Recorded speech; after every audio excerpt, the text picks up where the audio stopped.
And as for me, lately I've been focusing less on doing what they say I can't do and more on doing whatever the hell I want.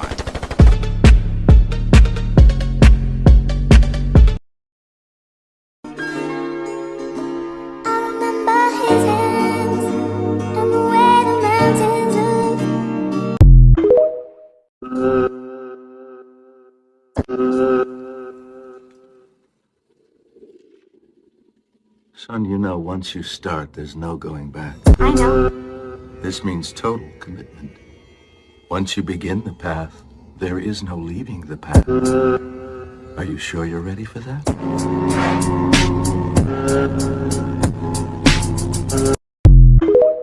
How can you get into one of the best fashion schools in the entire world? I got into the world's best fashion design school, and here are some tips and tricks on how to do it. So what I did in high school was I really focused on getting my extracurriculars, as well as being things like student athlete, etc. But to be honest, looking back, I would have much rather focused on my portfolio a lot more than focusing on my grades. Because depending on what school you want to go to, a lot of the schools don't really care about grades as much as they do about your portfolio. So if I were you, I would look up some of the best ranked fashion schools for the kind of fashion design you want to do, and then look up some of the fashion shows the school has done. This will give you a better feeling of the kind of designers that go to that school and what the school is looking for. One of the best words of advice I've ever gotten was actually from one of my professors in Italy. He told me that when you try to stand out, one of the best things to actually do in your portfolio is focus on your strengths instead of trying to improve your weaknesses. The school can always help you improve your weaknesses once you're in, so for now, try to shine with the things that you're really talented in. Hope this helped. I Meet the guy who you made on your friend the double Mo header over here. shirt. Yeah. Double header. The double header, is that what You know it's what I'm called? saying? Yeah, he made this bag too, like a back of a jean. It's unbelievable. Oh, look at this. Crazy. Where's your imagination going when you create a shirt that looks like that? I'm from somewhere else. Now that I grew up here. Yeah. Those two ideas just conflict in my head. All right. So I'm just like, okay, why not exist all in one? That's how I came up with a double header. How'd you come up with the name, the double header? The double header, that's more popular when people call it, but it's called a conjoined shirt. Do you make them by hand? Yes. At home? Out of my studio, yeah. Was that just dreamed up off the top of your head? Yeah, no, off the top of my head. What inspires you? For me, it's just like life inspired. Yeah. Putting myself in a creative space inspires me, and just be amazed by the discovery when I put myself in that space. You made this too? This right here just came last week in my mind. How do you describe your designs? My designs is always like a hybrid of cultures around the world. Great. Thank you for decorating the streets today and our imaginations. My guy.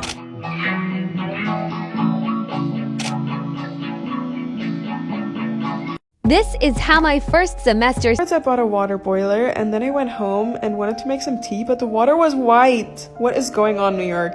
Like, why am I paying this much for the dorm if the water's white? Anyway, then I literally had lunch in bed because it was literally so cold in my dorm. Afterwards, I went out and had the worst coffee of my entire life. It was so bad. But I still finished it. I went to look for some garments for my ballet class. But the one thing I tried on was so scandalous. And instead, I of course found garments that I definitely did not need, but I bought them anyway because, as you can see, I was feeling myself so much. When I left, also, I saw so many cute things, like, why am I not rich yet? I just don't understand. The struggle is real. Anyway, afterwards, my friend and I took like a 2-hour-long walk, and then we got ginger to make some ginger shots. Afterwards, we head to the workrooms at school. Also, why am I looking into the camera like a deer in headlights? Anyway, I'm currently making a dress for a follower, and this is what it's turning out like. This is just a rough draft, so it's not the real thing, it's just me playing around a bit to get some inspiration. But I was loving the back. Afterwards, I had to prepare myself for the cold. I left the workrooms at like midnight, and then I walked home, and it was so beautiful out in New York. Anyway, when I got home, I did some more work, and then I made some dinner, and I went to bed at 2 a.m.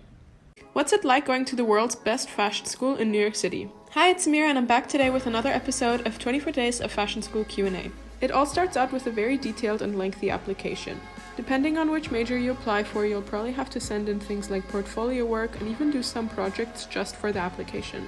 Then, once you've applied, it takes months on end to find out whether or not you got in. Normally, they let students know around April 1st for the fall semester. Once you get into the school and you pick your schedule, you hit the ground running. Depending on what days you scheduled your classes on, you'll normally have around 5 days of classes, and then you'll either come into school early or stay late to finish up your projects. A lot of students literally spend 7 days a week just working on stuff for school, and oftentimes even stay so late that security has to kick them off the campus around 2:30 in the morning, so that they go home and get a few hours of sleep before coming right back. Due to the ranking of this fashion school, the school is quite competitive, but I found that a lot of students are very supportive and sweet of one another. I hope this helped, and if you want another part or have more questions, let me know. Come with me to see my collection in Selfridges for the first time. Oh, is this it there? There. OMG, I was so gassed. How's it feeling? How's it feeling? I don't know, it's kind of weird. How's it feeling?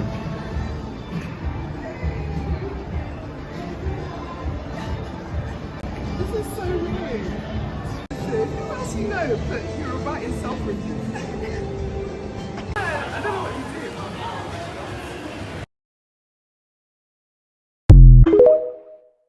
This is Buying Black, and today we're talking about Nicholas Daly. Nick is a British designer of both Scottish and Jamaican descent, and it's that dual ethnicity that plays into one of his biggest themes, multiculturalism. Nick launched his label back in 2015, and part of his goal was to start conversations around identity and multiculturalism in Britain. And you can see it in the clothing. Here's a little bit of a nod to his Scottish roots with the flannel, and then you have these really detailed hand-crocheted hats that look like they came straight from Jamaica. An ongoing theme throughout Nicholas's clothing is patchwork, which is really well done and seen in a lot of different places. I think he does a great job of making things that might reflect the past look really contemporary.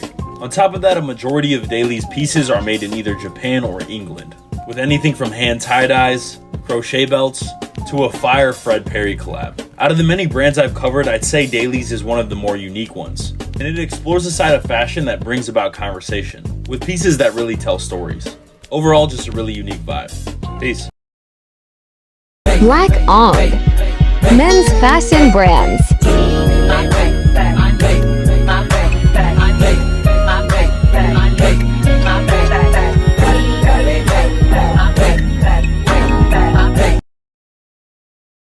Okay, so my friends on my private story always say I should vlog, so here goes. Day in the life of a fashion student working for a luxury fashion brand. I had to get up at 4 because my train was at 6. Here's me on the way to the station. Got a coffee from Cafe Nearest and this granola, which was vile, but the coffee was nice. And then I caught up on Dior's latest show because I knew it would be a topic of conversation at my meeting I'm going to. Here's me doing my makeup. Oh my god, I'm actually cringing at myself doing this. Who do I think I am? Laura Mercier, tap, tap, tap. And then how nice is this highlighter? And then I made my way with the corporate girlies to the underground, but I had to get changed first, so I got changed in London Euston toilets. It's not all glitz and glam. But I did brush my hair before my meeting, by the way. And then I made my way over to Hyde Park, changed my shoes. Here's me changing my shoes in the middle of the street because I was not going into the Berkeley with trainers on. And the breakfast was really nice. We talked all things Dior. Didn't film much, obviously, because I was being professional. And then here's the Berkeley, so nice. Here's me getting changed in the toilets. Bit of an upgrade from Euston. Why do I always throw out the peace sign? It just ruins things. And then I had the whole day to just kind of explore London, you know. Here's me with my sunglasses, being that girl, even though I didn't need them. And then you're not ready. Oh, look at his little face. How sweet is this little boy? So cute. Goals to walk around Kensington with a poodle, by the way. And there she is. There's Harrods.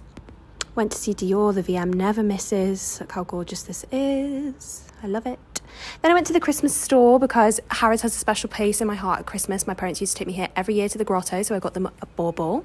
Love these boots and these ones. Unreal. There's the Valentino pink everybody loves. And then I'm moving out in a month, so I went to get some inspiration from the home section, but obviously it was only inspiration. And then I went to Harry's on my lonesome, but it was amazing. I got the truffle pasta. If you don't get this, I don't know for you. And then I left London because I spent too much money in Harrods. Okay, bye. A typical day in the life of a fashion boy. Today I'm wearing a thrifted dress and rainbow red bottoms. I am learning Illustrator in my first class. I'm there for 3 hours. I had to change shoes real quick after class. They hurt too much. Time to go to drawing class. We have to do a collection for Chanel, but it has to be inspired by the military. I'm here for 4 hours. Time to go to my sewing class. I'm here for 4 hours. Special thanks to Jen for letting me borrow a bobbin case. Yeah, I do sew in heels. So.